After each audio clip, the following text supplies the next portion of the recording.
നിങ്ങളുടെ ഇഷ്ട പരമ്പരകൾ എക്സ്ക്ലൂസീവായി സൺ നെക്സ്റ്റ് ആപ്പിലൂടെ തികച്ചും ഫ്രീ ആയി ഇപ്പോഴേ ആപ്പ് ഡൗൺലോഡ് ചെയ്യൂ. അനിത സഹികെട്ട് അവിടെ നിന്ന് പോരാൻ തയ്യാറെടുക്കുന്നത് ധനം കാരണം എന്നുവെച്ചാ അതൊന്നും ശരിയല്ല മാഷെ.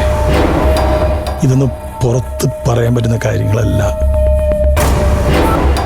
ആ വീട് നല്ല രീതിയിൽ പോകണമെങ്കിൽ അനിതയോടൊപ്പം ദയ കൂടി അവിടെ ഉണ്ടാകണം. ഞാൻ പറയുന്നത് മാഷക്ക് മനസ്സിലാവുന്നുണ്ടല്ലോ? ഉണ്ട് രാമനാഥ, എനിക്ക് ഊഹിക്കാൻ കഴിയുന്നുണ്ട്. ദയയും ശബരിയും എത്രയും വേഗം ഒന്നിച്ച് ജീവിച്ച് കാണണമെന്ന് തന്നെയാ എൻ്റെ ആഗ്രഹം. അതിനുവേണ്ടി എന്ത് ചെയ്യാനും ഞാൻ ഒരുക്കുക. എന്തായാലും അനുപമയുടെ വീട് പ്രമാണം ചെയ്യാൻ നാളെ ഞാൻ അങ്ങോട്ട് വരുന്നുണ്ട്. അത് കഴിഞ്ഞ ഉടനെ തന്നെ ദയയുടെ കാര്യത്തിന് ഒരു പരിഹാരം കാണും. അവളുടെ അക്കൗണ്ടിൽ വന്നു കിടക്കുന്ന 20 ലക്ഷം രൂപ ഇൻഷുറൻസ് കമ്പനിക്ക് തിരിച്ചു കൊടുക്കല്ലേ വേണ്ടൂ. അത് എത്രയും വേഗം ചെയ്താൽ അത്രയും നല്ലത്. ഒപ്പം ശബരിക്ക് ദയയെ വിട്ടുകിട്ടാൻ വേണ്ടി അന്ന് നൽകിയ പണം കൂടി എനിക്കവന് തിരിച്ചു കൊടുക്കണം രാമനാഥ. അത് അവന്റെ കമ്പനി നടത്തിപ്പിനുള്ള കാശല്ലേ. പണമില്ലാത്തതിന്റെ പേരിൽ കമ്പനി പ്രവർത്തനങ്ങളൊന്നും തടസ്സപ്പെടുത്തരുത്. മാത്രമല്ല, അത് ശബരിക്ക് നൽകണമെന്നുള്ളത് ദയയും എന്നോട് ആവശ്യപ്പെട്ടിട്ടുണ്ട്. അത് അനുപമയ്ക്ക് വേണ്ടി വീട് വാങ്ങിച്ച പിന്നെ ബാക്കി മാഷിന്റെ കയ്യിൽ വേറെന്തെങ്കിലും കാണോ? അതിനൊക്കെ വഴിയുണ്ടാക്കാൻ രാമനാഥ. ശബരി അത് വാങ്ങാൻ തയ്യാറായാൽ മാത്രം മതി. അച്ഛാ, നമുക്ക് ഇറങ്ങാം. ടാക്സി വെയിറ്റ് ചെയ്യല്ലേ? ഓ ശരി, ഇറങ്ങാം. ആ മോളെ ദയേ, ഞങ്ങൾ എന്നാ ഇറങ്ങുക. അച്ഛനോട് ഞാൻ കാര്യങ്ങളൊക്കെ പറഞ്ഞിട്ടുണ്ട്. മോള് അച്ഛനനുസരിച്ച് മുന്നോട്ട് പോണം.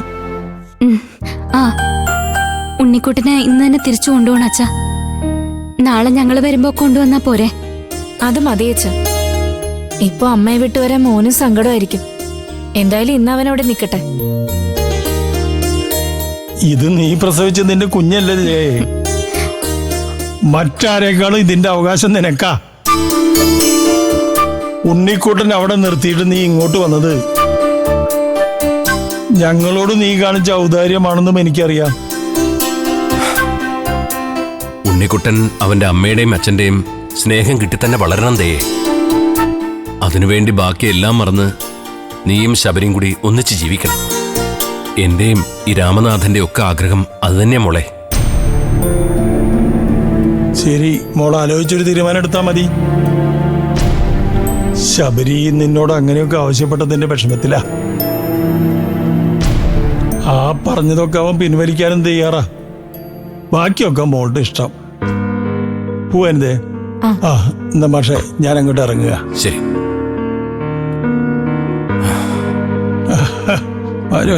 മുത്തച്ഛൻ പോയിട്ട് വരാട്ടോ.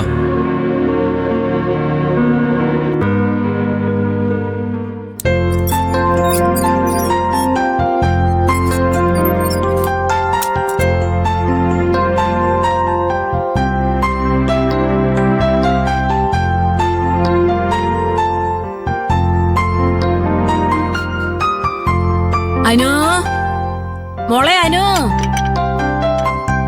അനു ദാ വരുന്നു.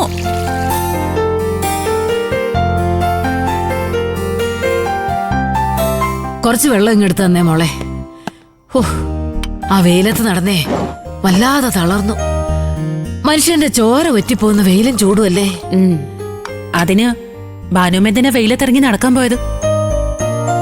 എന്തെങ്കിലും അത്യാവശ്യം ഉണ്ടെങ്കിൽ അത് രാവിലെ വൈകിട്ടോ പോയാ പോരെ? അവിടെ നടക്കുന്ന എന്താണെന്നറിയാതെ എനിക്കിവിടെ മനസമാധാനത്തോടെ ഇരിക്കാൻ പറ്റുമോ മോളെ?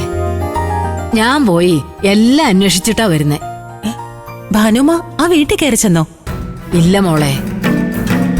ഇന്ദ്രന്റെ വീട്ടിൽ ഹർഷയെ കണ്ട എന്റെ കൈ ധരിക്കും, മനസ്സ് കൈവിട്ടു പോവും.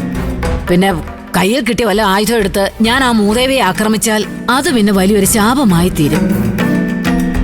ആ നെറിയട്ടവളാണെങ്കിലും ഗർഭിണിയല്ലേ. ആ വയറ്റി വളരുന്ന ജീവന് വല്ലതും അറിയുവോ? അതുകൊണ്ട് ഞാൻ അങ്ങോട്ട് കയറിയില്ല. ആ വീടിന്റെ ചുറ്റുവട്ടത്തുള്ളവരുമായിട്ട് എനിക്കുള്ള ബന്ധം സുശീലയ്ക്ക് പോലും ഇല്ല. രാവിലെ തന്നെ നാണമില്ലാതെ നിന്റെ പഴയ അമ്മായിമ്മ ആ പുതിയ മരുമോളെയും കൂട്ടി അമ്പലത്തിലേക്ക് പോയെന്നാ നാട്ടുകാർ പറഞ്ഞത്. ഭാനുമേ, ഇത്തരം ഭാഷകൾ ഉപയോഗിക്കല്ലേ. അവളെ ആ വീട്ടിലെ മരുമകൾ എന്നൊക്കെ പറഞ്ഞ് സംബോധന ചെയ്യുമ്പോ എന്റെ തൊലിയാ ഒരിഞ്ഞു പോന്നെ. അയ്യോ എന്റെ മോളെ, ഇതൊന്നും ഞാൻ പറയുന്നതല്ല. തൊട്ടടുത്തുള്ള സുമതി എന്നോട് പറഞ്ഞതാ. സുശീല സ്വന്തം മരുമകളെ കൊണ്ടു നടക്കുന്ന പോലെയാ അവളെ കൊണ്ടു നടക്കുന്നതെന്ന്. അപ്പോ അമ്മയും മകനും കൂടിയാണോ അവൾ അമ്പലത്തിൽ കൊണ്ടുപോയത്? ഏയ്, ഇന്ദ്രൻ പോയിട്ടില്ല. അവനെ അയൽക്കാർ വീടിന് പുറത്ത് കണ്ടത് സത്യനും പ്രതിഭയും വീട്ടിൽ തിരിച്ചു വന്നപ്പോഴാ. സത്യനും പ്രതിഭയും തിരിച്ചു വന്നോ? പിന്നെ വരാതെ. ദൈവമല്ലേ മോളെ മുകളിൽ ഇരിക്കുന്നത്. അവൻ ഇനിയെങ്കിലും ഇവരുടെ കള്ളത്തരങ്ങൾ പൊളിക്കട്ടെ. എന്നിട്ട് സത്യൻ ഹർഷയെ അവിടെ നിന്ന് ഇറക്കി വിട്ട് കാണുമല്ലേ? ഇല്ല മോളെ, അമ്മയും ഏട്ടനും ഒരുമിച്ച് നിന്നപ്പോ അവൻ അതിന് കഴിഞ്ഞില്ല. പണ്ടത്തെ സത്യനാണെങ്കിൽ ഹർഷയെ കൊല്ലാനും അവൻ മടിക്കില്ല. ഇപ്പോ അവനും ഒരു പെണ്ണില്ലേ, അവളുടെയും കാര്യങ്ങൾ നോക്കിയല്ലേ പറ്റൂ. എന്ന് വെച്ച് അവളും അവിടെ ഉള്ളപ്പോ സത്യനും പ്രതിഭ അവിടെ കഴിയണോ? സത്യൻ അതിന് കഴിയോ ഭാനുമേ? ഇല്ല മോളെ, അവളെ ഇറക്കി വിട്ട് ആ വീട്ടിൽ ശുദ്ധികലശം നടത്തിയിട്ടേ അവൻ ഇനി അവിടെ കാലുകുത്തു. സത്യൻ അപ്പൊ തന്നെ പ്രതിഭയും കൂട്ടി അവിടെ നിന്ന് ഇറങ്ങി. ആ, ചിലപ്പോ അവൻ അവളുടെ വീട്ടിൽ പോയതായിരിക്കും. അവന് പ്രതിഭയും കൂട്ടി ഇങ്ങോട്ട് വരായിരുന്നു. ഒരിക്കലും ഭാര്യ വീട്ടിൽ പോയി ജീവിക്കാൻ ആഗ്രഹിക്കുന്നവനല്ല സത്യൻ.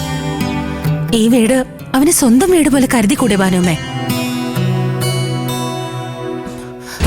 ഹർഷ കാരണം അവൻ വീട്ടിൽ നിന്ന് ഇറങ്ങിയിട്ട് എന്നെ ഒന്നും വിളിക്കാൻ പോലെ അവന് തോന്നിയില്ലല്ലോ.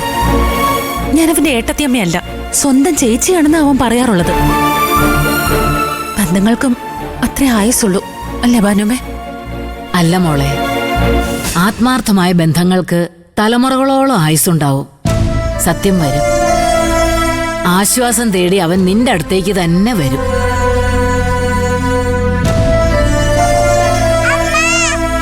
ആ, മോനുണർന്നു. ഞാൻ പോയി നോക്കിയിട്ട് വരാം.